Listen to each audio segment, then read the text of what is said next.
오늘 본문 여호수아 24장 1절부터 15절 말씀을 통해서 지난주에 이어서 여호수아가 남긴 이번 두 번째에 대해서 함께 은혜를 나누기를 원합니다. 이 시간 하나님의 말씀의 은혜를 위해서 기도를 시작하겠습니다. 아버지 하나님, 우리에게 필요한 것은 육체적인 삶의 모든 형편도 아니라 정말 우리를 살리고 회복하는 것은 생명이 되시는 진리의 말씀, 하나님의 입에서 나오는 영의 말씀을 믿습니다. 이 시간을 통해서 우리에게 주신 큰 은혜가 되도록 성령 하나님 우리 모두를 말씀으로 하나 되게 하여 주옵기를 구하며 예수님 이름으로 기도드렸습니다. 아멘.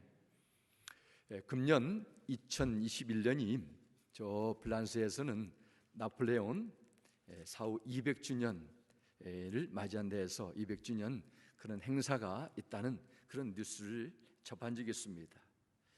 나폴레옹이 그 프랑스 황제로 등극하게 되고 온 유럽을 점령하고 많은 전쟁의 승리를 거두면서 나에게는 내 사전에는 불가능이 없다 이 말을 남겼지만은 그도 죽음을 비켜갈 수 없었습니다.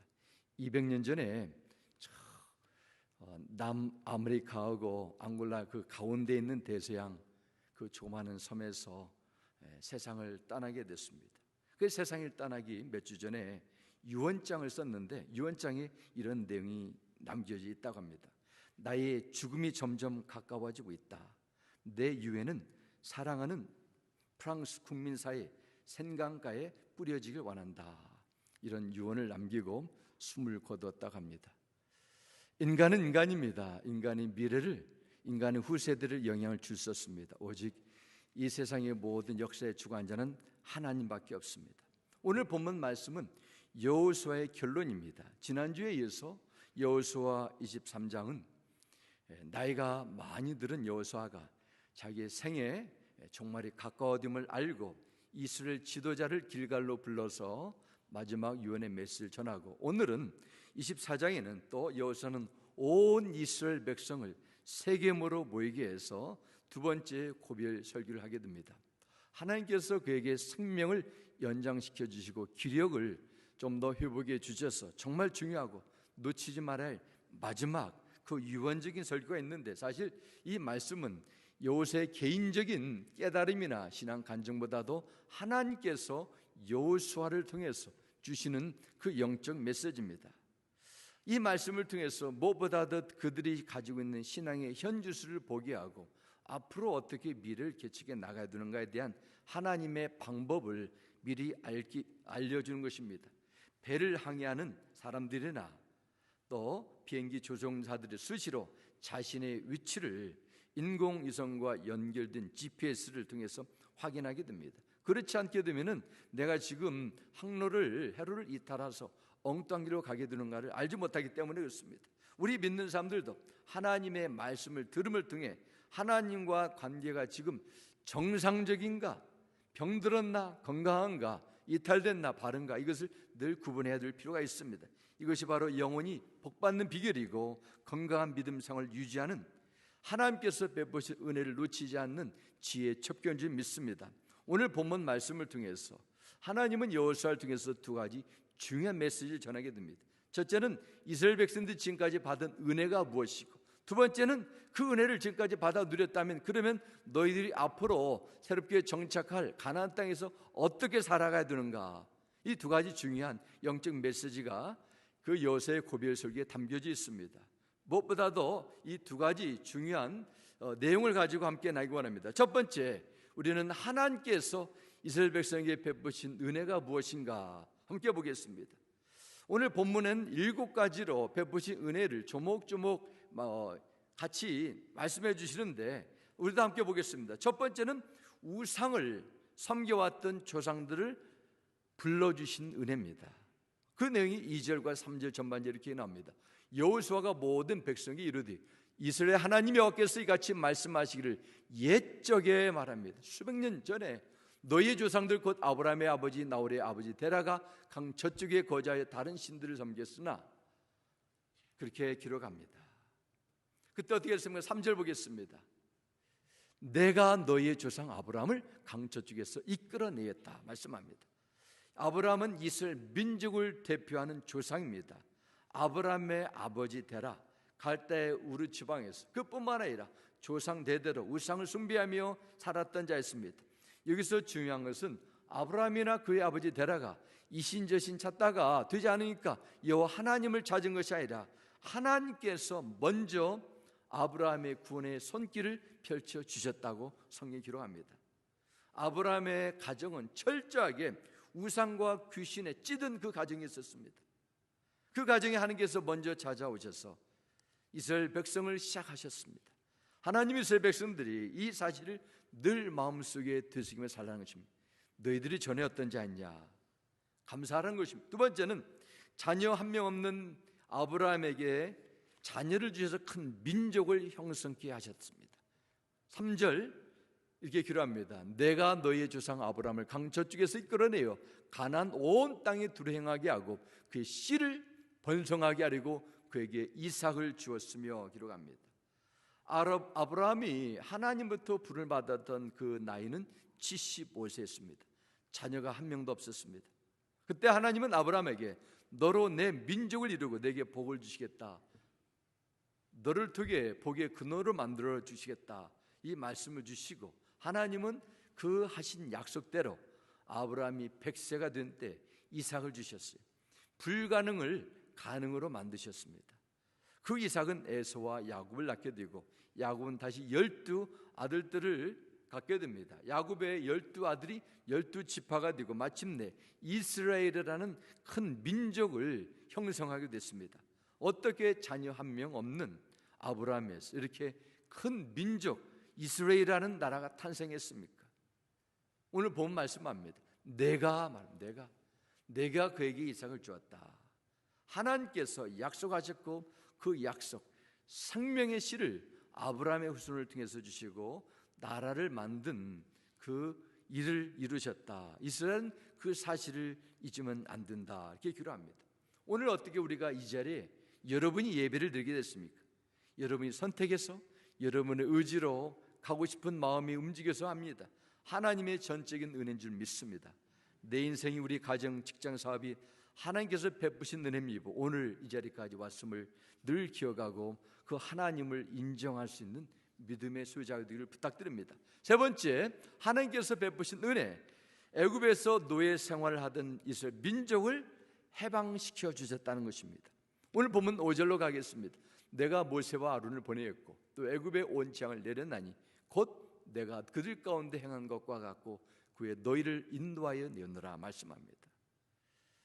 하나님께서 모세와 아론을 보내주시고 10가지 재앙을 통해서 그 강박한 바로 왕의 마음을 꺾으시고 그들에게 자유를 주시고 출애굽을 하셨다 말씀합니다. 또한 바로 왕이 마음이 또 변심해서 홍해를 건너가는 이스라엘 백성들을 잡아들이고자 그 무시무시한 군대를 데리고 추격했지만은 하나님께서는 그 홍해 바다를 다 덮으시고 이스라엘은 홍해 바다를 마른 길로 만드셔서 안전하게 건너게 하셨습니다. 하나님의 은혜로 수백 년 노예의 신분에서 벗어나 자유의 백성이 된 것입니다. 이것이 바로 하나님께서 하신 일이라 기억하라는 것입니다. 네 번째는 광야 생활 속에서 함께 하신 은혜입니다. 7절 후반절 보면 기록합니다. 또 너희가 많은 날을 광야에서 거주하였느니라 말씀합니다. 단순히 40여 년의 광야 생활 고생 많이 했다 인정하는 내용이 아니라 그들 가운데 내가 너희들과 함께 했다는 메시지입니다. 이스라엘 민족을 광야로 부르시고 구름과 불길 등으로 함께 하시고 만나와 메추라기로 공급해 주셨습니다. 광야성을 통해서 그들이 정말 민망할 정도로 얼마나 자주 하나님을 원망하고 배신해 왔습니까? 금송아지를 만들고 우상을 따라가고 조금만 힘들면 애굽으로 돌아가겠다 말하고 그런 마음을 보여주시면 하나님은 그들을 절대로 포기하지 않으시고 그 오랜 세월 동안 끝까지 참아주셨다 말합니다. 그래서 이 자리에 온 것입니다. 하나님께서 여러분에게 구원의 선물을 주시고 편한 길로 인도해 주시지만은 그 많은 날을 어느 길로 주로 인도하세요? 광야로 인도하게 하십니다. 광야. 그래서 광야 생활 속에서 하나님만 의지하는 훈련시키고 내 안에 남겨있는 주의 습관의 찌꺼기가 하나씩 하나씩 떨어져 나가도록 계속 훈련할 시간입니다. 어떤 때는 건강의 문제로 훈련시키고, 돈의 문제로 훈련과 연단시키시고, 인간관계의 갈등을 통해서 내 인격의 모습을 바라보게 하면서 다듬어 나가십니다. 이런 훈련을 통해서 믿을 사람은 하나님밖에 없다. 하나님이 이처럼 자비롭고 은혜로시다. 이렇게 사명을 감당하도록 우리를 인도하신 그 은혜 속에서 오늘도 이 자리에 우리 모두가 오게 됨을 믿고 감사드립니다. 다섯 번째, 이스라엘 백성 베푸신 은혜가 무엇입니까? 9절과 10절 이렇게 말씀합니다. 또한 모압 왕 십불의 아들 발락이 일어나 이스라엘과 싸우더니 사람을 보내어 부올의 아들 발람을 불러다가 너희를 저주하게 하려 하였으나, 이렇게 기록합니다. 내가 발람을 듣기 위해 듣기를 원하지 아니했으므로 그가 오히려 너희를 축복하였고 나는 너희를 그의 손에서 건져냈으며, 이렇게 기록합니다. 이 말씀은 민수기 22장부터 이어지는 내용입니다. 이스라엘 백성들이 모압 평지에서 진을 치고 있을 때 당시 모압 왕이었던 발락이 두려워해서 부올의 아들 발람에게 사신을 보냅니다. 모압 왕 발락이란 그 이름은 파괴자란 이름을 가지고 있었습니다. 많은 주위에 있는 나라들을 파괴한 그런 전력이 있었습니다. 이때 모압 왕이 소문을 듣게 됐는데, 이스라엘 나라가 지금 광야 생활하면서 전쟁을 이기는 것은 하나님으로부터 오는 능력이 있다는 것을 알게 됐습니다. 우리의 군사력으로, 전력으로, 경험으로 이길 수는 없다는 것을 알았기 때문에 가장 그 당시에 용하고 용하다는 점술가 발람을 찾아가서 이스라엘 백성들을 저주하면 우리가 뭘 주겠다, 그렇게 요청을 하게 됩니다. 그런데 하나님께서 이방인 점술가인 발람에게 이스라엘 백성들을 저주하지 말라고 하시면서 그들은 복을 받을 자이기 때문에 네가 저주한다고 되지 않는다, 깨우쳐 주신 것입니다. 그가 아무리 세상에서 귀신의 힘을 힘입어 용한 점쟁이라 할지라도 이스라엘은 저주할 수 없다는 것을 일깨워 주셨습니다. 이스라엘 백성들에게 세상의 악한 신의 저주는 통하지 않습니다. 왜냐하면 그들은 하나님의 복된 백성으로 부름을 받았기 때문에 그렇습니다. 이것이 세상 사람들과 예수 그리스도 안에서 하나님 나라 된 백성의 차이입니다. 세상 세력들이, 악한 영들이 주님의 교회를 저주하고 믿는 자들을 무기력하게 탄압하고 만듭니다. 그러나 음부의 권세가 교회를 무너뜨릴 수가 없습니다. 그들이 아무리 저주를 말해도 그것이 통하지 않습니다. 왜냐하면 하나님께서 믿는 성도들을 그분의 뜻 안에서 세상의 복의 통로로 예비시켜 주시고 불러주셨기 때문입니다. 이것을 믿으시기 바랍니다. 우리는 세상에 복받는 자예요. 여섯 번째, 베푸신 은혜입니다. 그것은 바로 가나안 정복전쟁을 승리로 주셨다는 것입니다. 11절 보겠습니다. 너희가 요단을 건너 여리고에 이른즉 여리고 주민들 곧 아모리 족속과 브리스 족속과 가나안 족속과 핵 족속과 기르가스 족속과 히위 족속과 여불스 족속이 너희와 싸우기로 내가 그들을 너희 손에 넘겨 주었으며, 기록합니다. 전쟁이 일어났습니다. 끊임없는 정복 전쟁 속에서 하나님은 어떻게 해주셨어요? 내가 그들을 너희 손에 넘겨 주었으며, 전쟁의 승리를 하나님께서 개런티해 주셨습니다. 가나안 정복 전쟁, 이스라엘 백성의 칼이나 활로 승리를 일궈낸 것이 아니라 하나님께서 가나안 모든 부족들을 이스라엘 백성에게 넘겨주어서 승리를 거뒀다 말씀합니다.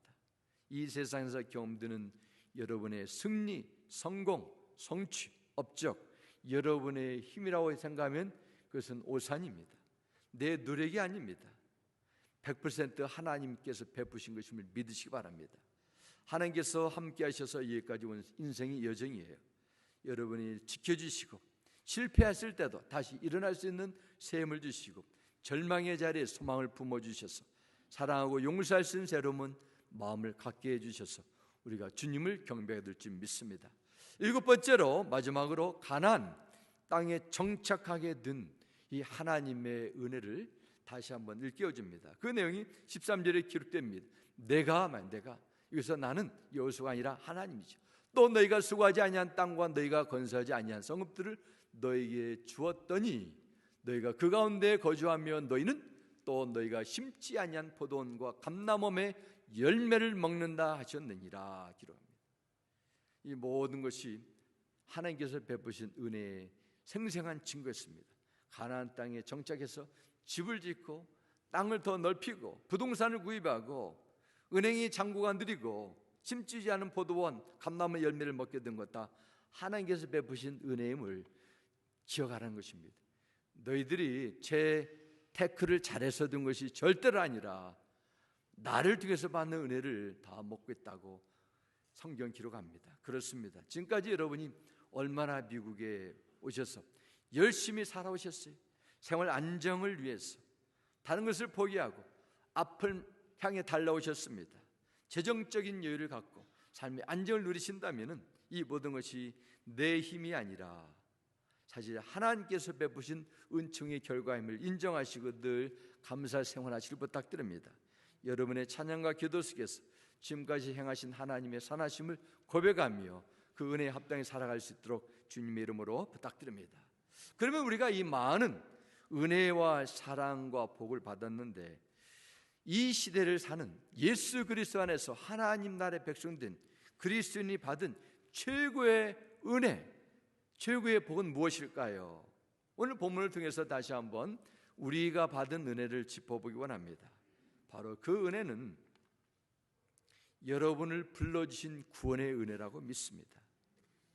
사도 바울은 이 놀라운 하나님의 구원의 은혜를 받고 디모데전서 1장 13절에 이렇게 고백합니다. 내가 전에는 회방자요 박해자요 폭행자였습니다. 그러나 그러한 행동은 내가 믿지 않을 때 알지 못하고 한 것이므로 하나님께서 나에게 자비를 베풀어 주셨습니다. 말씀. 이것을 의미하는 자비는 내가 이 정도 했기 때문에 동등한 것으로 채워준다는 그것이 아니라 거저 어떠한 조건도 내걸지 않는 무조건적인 하나님의 공급하심을 자비를 말합니다. 나는 하나님을 대적하는 회방자의 폭행자였지만은 인간의 쓰레기처럼 살아가고 있었는데 나에게 자비를 베풀어 주셨다는 고백합니다. 그러면서 15절 16절 전반전에 나는 죄인의 우두머리입니다. 그러나 이 그러나가 중요합니다. 그럼에도 불구하고 nonetheless 하나님께서는 나에게 자비를 베푸셨습니다. 고백합니다.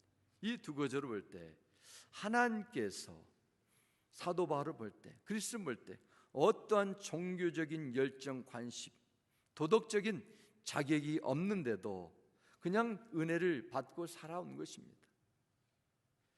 에베소 1장 3절 이렇게 기록합니다. 우리 주 예수 그리스도의 하나님 아버지를 찬양합시다. 하나님께서는 그리스도 안에서 하늘에 속한 온갖 신령한 복을 우리에게 주셨습니다. 그리스도 안에서 주의 나라 백성된 여러분에게 다 주셨다는 겁니다. 온갖 신령한 것, 최상의 은혜, 그 신령한 것이 무엇입니까? 에베소 1장 4절과 5절에 기록합니다. 하나님은 세상 창조 전에 그리스도 안에서 우리를 택하시고 사랑해 주셔서 하나님 앞에서 거룩하고 흠이 없는 사람이 되게 하셨습니다. 5절입니다. 하나님은 하나님이 기뻐하신 뜻을 따라 예수 그리스도를 통하여 우리를 하나님의 자녀로 삼으시기로 예정하신 것입니다. 이것이 하나님께서 여러분에게 주신 최고의 신령한 은혜요 복음을 믿으시기 바랍니다.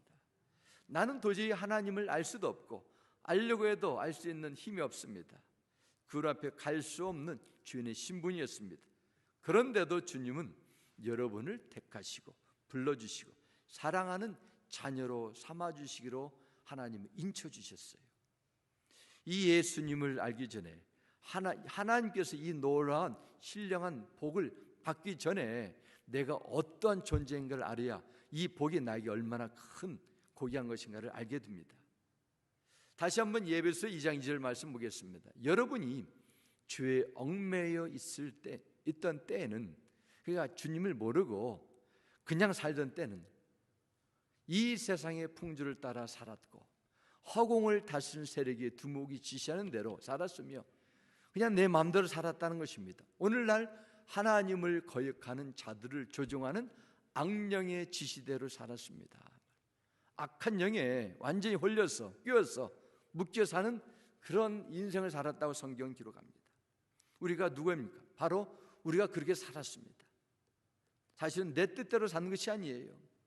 공중의 권세 잡은 이 마귀의 영에 사로잡혀 나도 모르게 마귀의 종노릇하며 열심히 살았는데 그게 바로 하나님 앞에 보였습니다.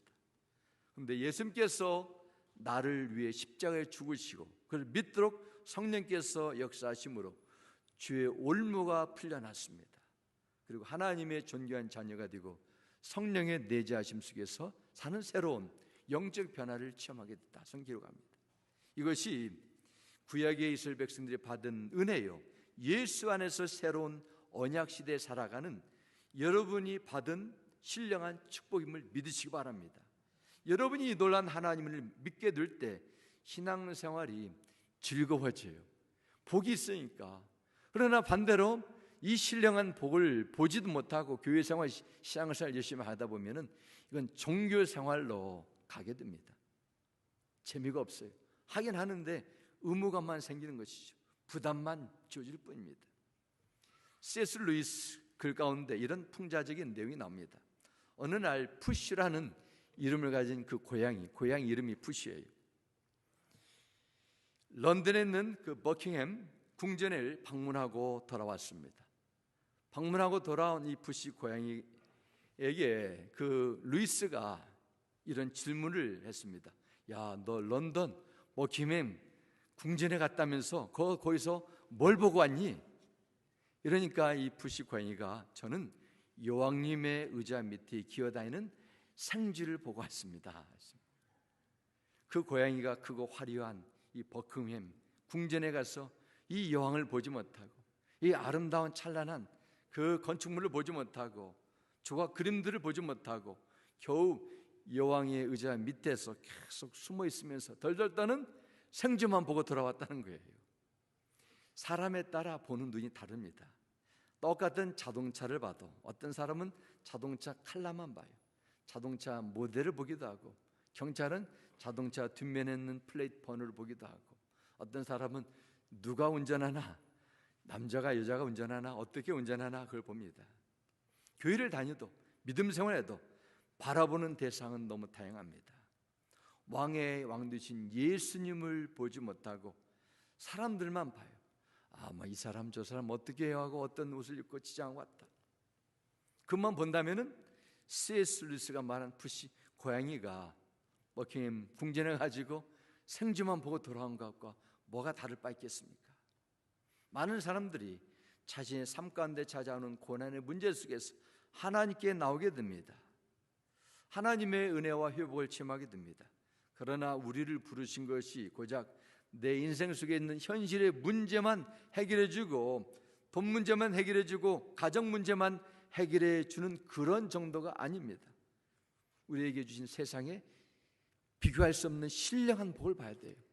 그래서 사도 바울은 에베소 1장 18절 말씀에 너희 마음의 눈을 열어서 성도가 가진 하늘의 신령한 기업을 바라보도록 그런 기도를 드리게 됩니다. 이 세상에 많은 것을 누리고 많은 것을 우리가 소유해도 이것은 임시적인 것입니다. 우리는 여행자가 되기 때문에 때가 되면 다 내려놓고 떠나게 돼요. 사람들은 이것이 절대적인 복이라고 말하고 붙잡기 위해서 평생을 열심히 살아갑니다. 그러나 이것은 영원히 여러분과 함께 있지 않습니다. 잠깐 있다 죽음과 함께 떠날 것입니다. 세상에 말하는 복은 피었다가 지는 꽃처럼 다 없어지는 복이에요.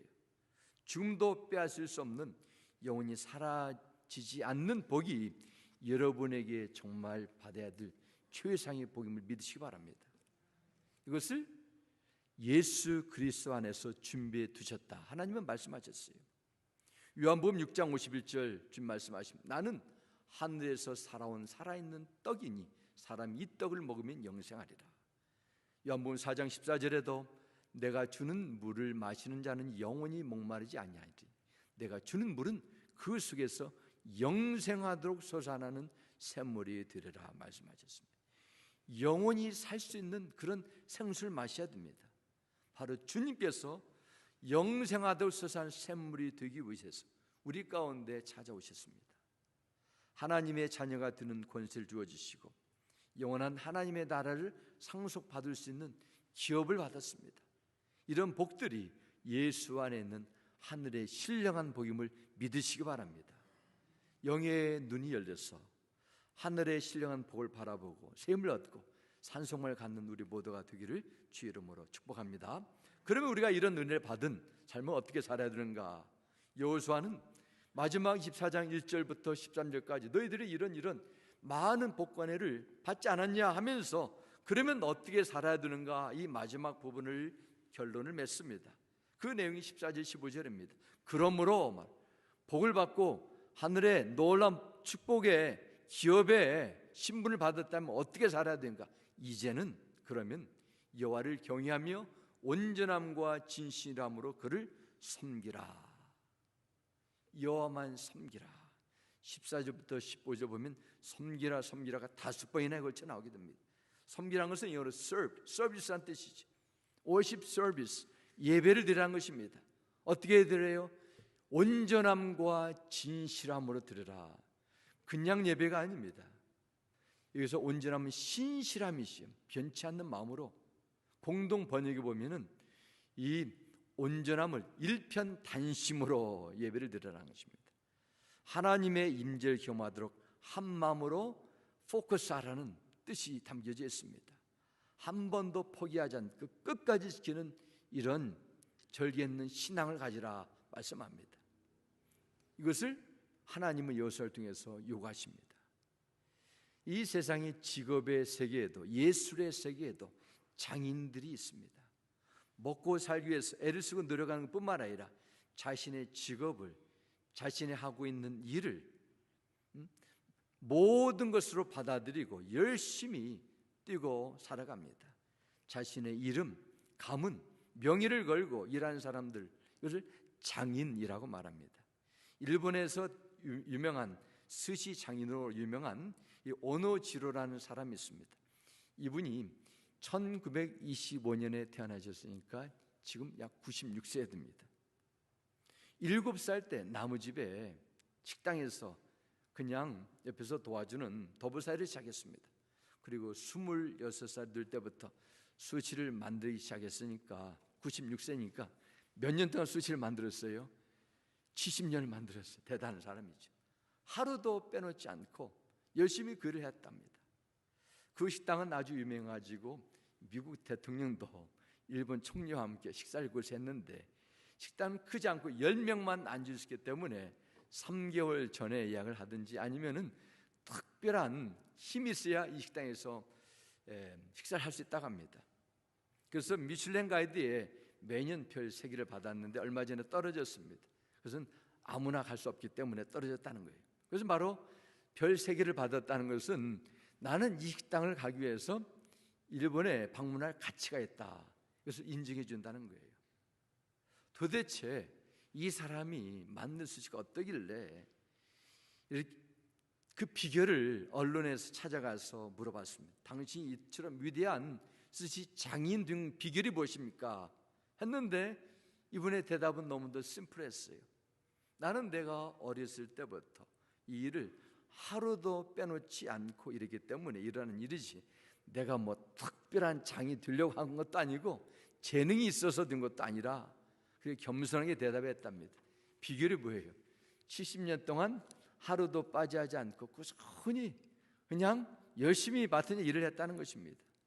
직업의 세계 속에서도 이렇게 장이 존재합니다.